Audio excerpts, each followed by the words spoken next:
वीरेश, मुझे एक बात बताइए, आप इस समय आईटीओ बैराज पर हैं।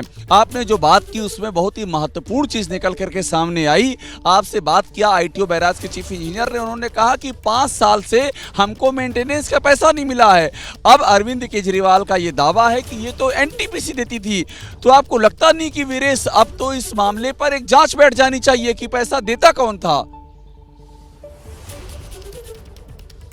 देखिए, अरविंद केजरीवाल ने कहा कि हमारे जल मंत्री सौरभ भारद्वाज ने पता किया है कि एनटीपीसी ये सारा काम करती थी। तो सौरभ भारद्वाज जो सियासत की बात आप कर रहे हैं, खुद यहाँ पर मौजूद हैं, आईटीओ के इस बैराज के पास निरीक्षण करने पहुंचे हैं अपने दल बल के साथ, अपने कार्यकर्ताओं के साथ। जिस तरीके से अभी पानी उफान पर है, वैसे ही सियासत भी उफान पर है। आप उनको कैमरे में देख सकते हैं कि सौरभ भारद्वाज लगातार निरीक्षण कर रहे हैं। कोशिश मैं ज़रूर करूँगा कि उनसे एक बार फिर बात करूं। जब मैं उनसे बात किया था तो उनका कहना था कि कहां आप चीफ इंजीनियर की बात कर रहे हैं, चीफ इंजीनियर गलत बोल रहे हैं, चीफ इंजीनियर सही नहीं बोलते हैं। सही इसलिए नहीं बोलते हैं कि खट्टर साहब ने कमेटी का गठन कर लिया है। अगर गलती नहीं होती तो कमेटी का गठन क्यों किया जाता? अगर इस बैराज को हरियाणा नहीं संभाल पा रही है तो हमें दे दें। आप अपने कैमरे में देखिए कि सौरभ भारद्वाज यहां पर हैं, पूछ रहे थे कि कहां है वीरेश। और मैं आपको बता रहा हूं वीरेश, देखिए 24 घंटे का टाइम दिया था। जो आप बात कर रहे हैं, हरियाणा सरकार ने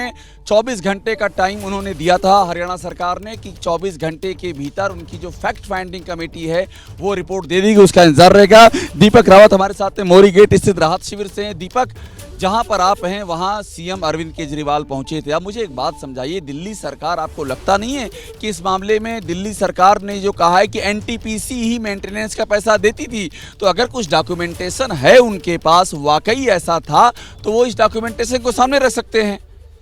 दीपक।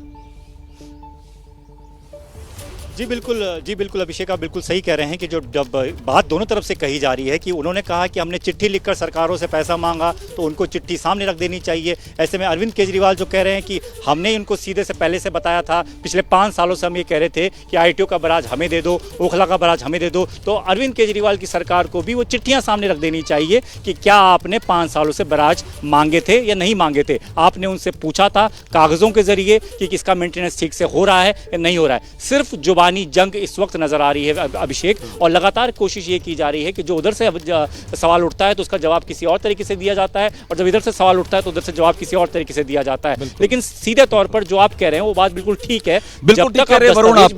और वरुण, आप जो बात कह रहे हैं, आपकी बात में ये बिल्कुल मुझे दम नजर आ रहा है कि इसमें करना क्या है, दस्तावेज सामने रख दीजिए, दूध का दूध हो जाएगा, पानी का पानी हो जाएगा। अगर बीच में पनीर होगी तो वो भी उठ करके सामने आ जाएगी। पत्रकारिता कोई इमोशन नहीं है, ना अपना कोई ज्ञान देना है और ना कोई विचार थोपना है। पत्रकारिता क्या है? पत्रकारिता का मतलब है सही जानकारी इकट्ठा करना और तथ्य बताना। पत्रकारिता आज जितने महत्वपूर्ण दौर में है, शायद पहले नहीं थी। इस दौर से निकलने के लिए सिर्फ सच दिखाने की जरूरत है, वो सच जो आपके हित को आगे रखे। इसलिए अब रात 9 बजे प्राइम टाइम नहीं होगा, ये आपका टाइम है। जगविंदर पटियाल के साथ देखिए पब्लिक इंटरेस्ट 17 जुलाई से सोमवार से शुक्रवार रात 9 बजे सिर्फ एबीपी न्यूज पर।